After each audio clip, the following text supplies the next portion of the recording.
Yeah.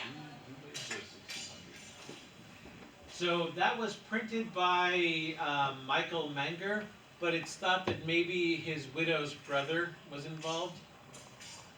Um, yeah, there's some questions still about. So the second edition happened 30 years after Meyer died in 1600, and there's a lot of questions about how that came about, because it seems likely that the individual printing plates for the pictures were all sold, but somebody managed to get all of them except one to make the second edition. And it might have been that Antonio Ruhlmann, who was Meyer's brother-in-law, was involved. We don't really know for sure, but that was done in Augsburg in 1600. So they did do one more edition. And there are rumors that persist of two later editions that will probably never happened. They were probably just like cataloging errors in 1610 and 1660. We've only ever seen evidence of these two, 1570 and 1600. Other questions? How many more or less this circle of fencers around Meyer were actually soldiers or military men? Uh, that's tricky because everybody who was a member of the militia could hypothetically do military duties. We know that his student Brack did end up going to France to defend the Huguenots for a while Uh-huh. with what's his name, Johann Casimir. I'm not sure how many others that we can connect to him directly went off and did full-time military duty like that. That'd be a question maybe Liam could answer better So than me. Liam yeah, Clark. so probably it's like a medley of militiamen and I know this guy that knows this guy and actual military career soldiers in between. Yeah, and even though fencing was hypothetically part of military readiness, Hmm. there's certainly a lot of evidence people were participating in it as much for recreation as anything else. So not everybody who Meyer was teaching had any intention of actually fighting in wars with it, but certainly that's part of what he was teaching. And he even makes mention in his book of, like, especially in the pike section, about how this works in the battlefield and how it's different from other kinds of fencing. But yeah, I have not done a lot of research into the people who were around Meyer, so I can't answer that question very well. I just have basic knowledge of how sort of the society worked along those lines. Yes.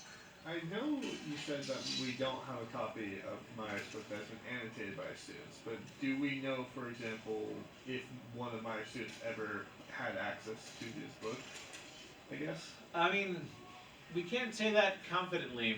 We've started putting together a list of people who we can verify ever owned a copy, and some of them are quite early. We have some good provenance of things from like the 1600s of book ownership, or even the late 1500s. But connecting them to Meyer's direct teaching is harder. Yeah. Do we have So I mean, evidence? I don't. We have evidence of the actual contracts, right? Say that again. Do we have evidence of the actual contracts between their Meyer and their patrons? Like, As far as what he was teaching them, yeah, we and only have who he was teaching to. So yeah, we know that he taught. So we know the noble students that he had. That they've got books dedicated to him, which is Otto von Solms and Jerry Hans Veldens and probably Johann Casimir, who lived with. I say Jerry Hans. His full name was Georg Heinrich von Veldens, but his nickname was Jerry Hans, and that's just fun to say. But he and Johann Casimir were raised together for several years, and around the time when Meyer would have taught Georg Johann von Veldens, Casimir would have been around. So when he dedicated his 1570 book to Johann Casimir, it's likely that that's because he was also had been a student of his. And then we know that he had some middle-class students in Strasbourg who he organized Fechschule for their public evaluations. And there are 4 instances of that, so we know who those people were. That's only 7 or 8 people, so it's hard to say. I don't know more than that as far as who his students were. He clearly must have had more if he was so active in the fencing community, but it's research on that is probably ongoing, and there's probably people who could answer that better than I could. Maybe Chris Van Slambrick or Kevin Maurer.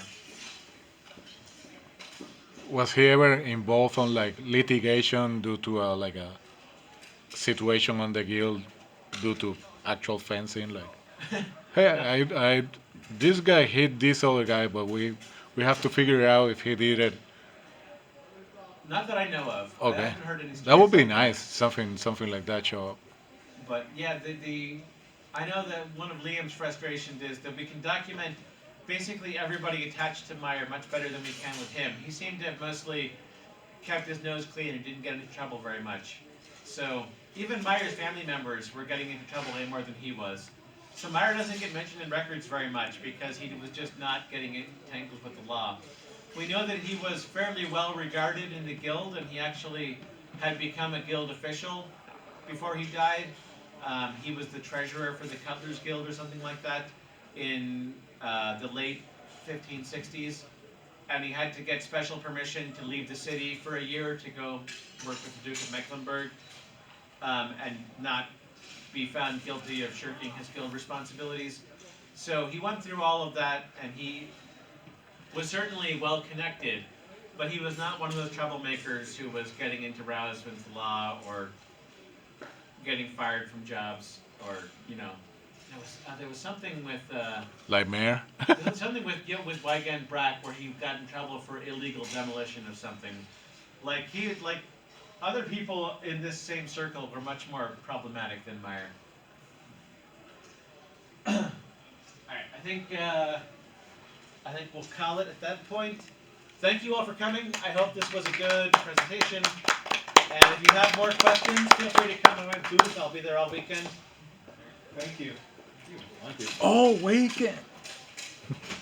All weekend, except when I come back in here to